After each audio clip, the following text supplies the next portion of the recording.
Have you ever wanted to, I don't know, drive yourself insane playing a video game to the point that you'd rather jump off a building instead of fight this stupid fly one more time? Why would you do this, Team Cherry?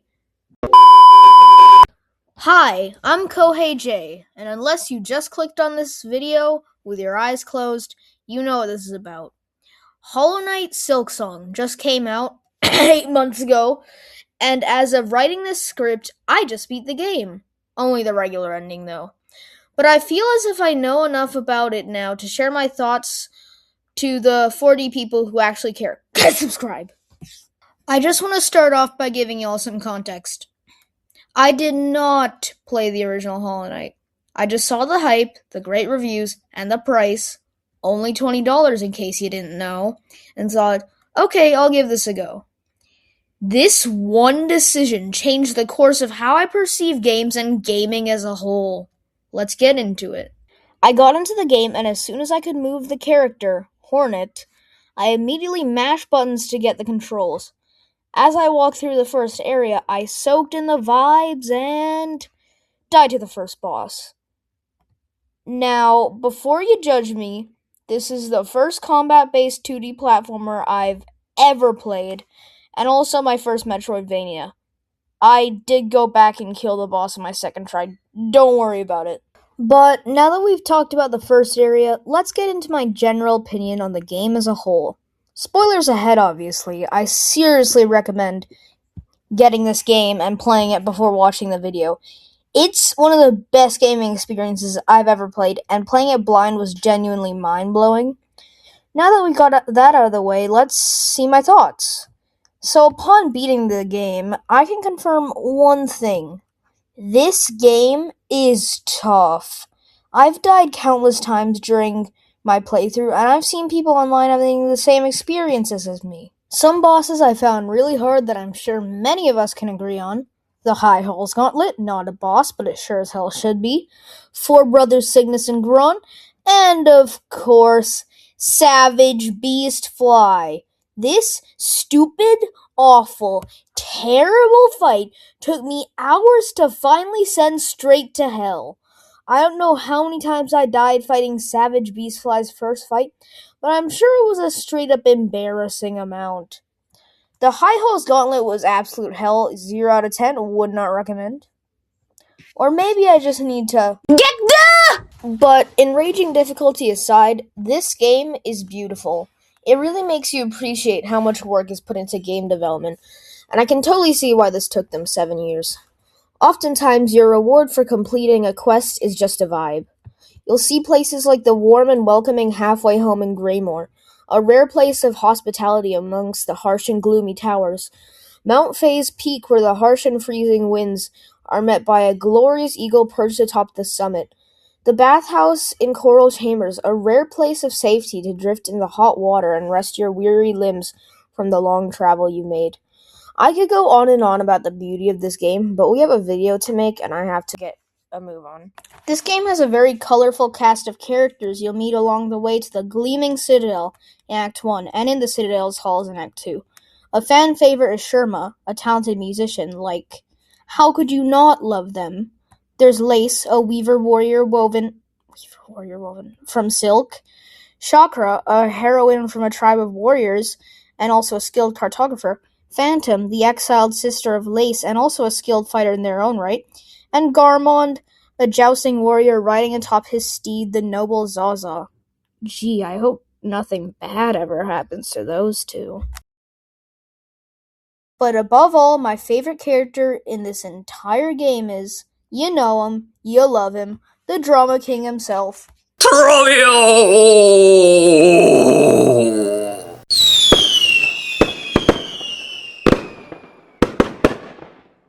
Words cannot express how much joy I felt when I fought this dude. He's an actor, a tortured soul who just wants to bring joy to the Citadel and the rest of Farloom with his performance on the stage. Did I ever tell you I love this game? The lore is also amazing.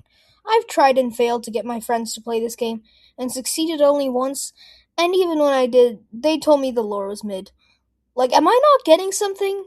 I think a lot of people will instantly dunk on the lore because it isn't told in a way your traditional video game tells a story. It's delivered in snippets of dialogue, implications, and writing on scrolls. I actually love how this is executed because it leaves the story open to interpretation. It tells a deep and sad tale of how Farloom was once a glorious kingdom and it fell to ruin over time, and how the tyranny of the Citadel corrupts the minds of the pilgrims below it. I am the opposite of qualified to talk about the complex lore of this game, so if you want lore, go watch a lore video, because there are plenty of people out there who are actually competent.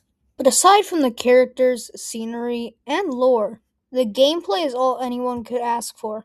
The combat is peak, the level design is peak, the platforming enemies are peak. Okay, let's start with the combat.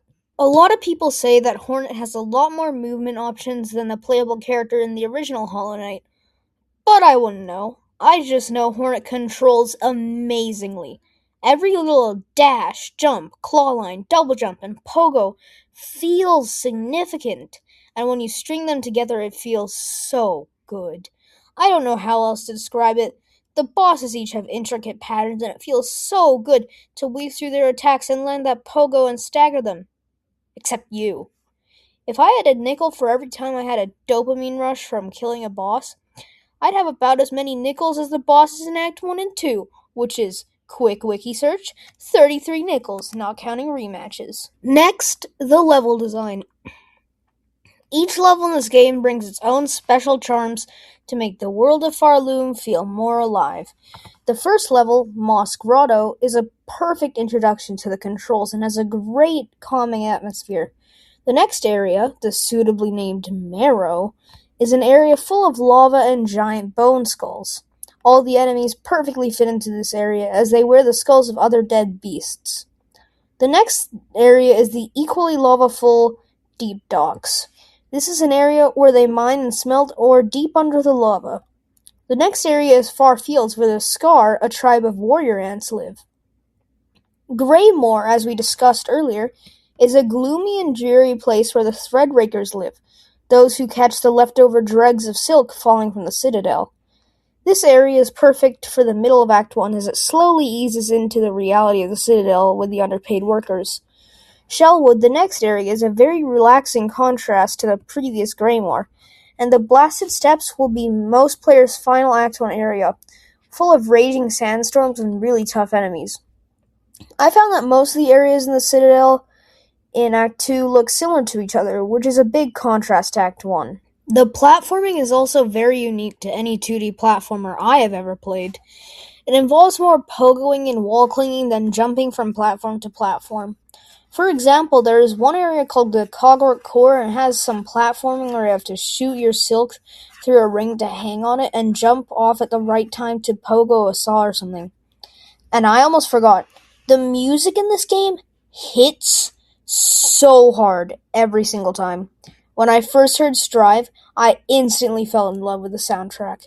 The game hits you with banger after banger after banger, to the point that I wonder what kind of steroids Christopher Larkin was on when he composed the music for this game. I think my favorite track is Phantom's theme. It uses the organ super well, which is especially fitting since you find him in the exhaust organ area. And finally, this game only costs $20. $20. In this economy? It makes sense, but I think with the value you get with this thing, they really could charge full price, and people would buy it anyway. Whenever I buy a game these days, there's a silent voice in the back of my head saying, but it could be $20 though, and it really makes me think that games should be cheaper. But what it means is you won't have wasted a lot if you drop the game. But never has a video game made me question the quality and price of all other games I've played. Like, one of my favorite games ever is The Legend of Zelda Breath of the Wild. And I think I enjoyed Silksong more. But not only did I enjoy more, it's $40 cheaper. $50 if you bought Switch 2 edition. And things like that really sting sometimes. Never will I be able to confirm the quality of a game without comparing it to this. And honestly, that's probably a wild expectation with the current state of the gaming industry. So I'll keep playing and paying for full-price games. But let me tell you this, never has a game made me feel so much. Never has raw gameplay driven me to bond so much with the characters. Never has a story made me feel more connected with this world. And I cannot recommend you play this enough.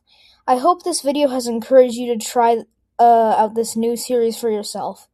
Don't make the same mistake I did though. Play the first game. Don't skip on Team Cherry's latest masterpiece. The very game that told all the AAA companies charging $70 for a freaking video game to get the. Hope y'all have enjoyed listening to me glaze this game. Tell me your experiences with it or what you'd like to see next in the comments, and I'll see y'all next time.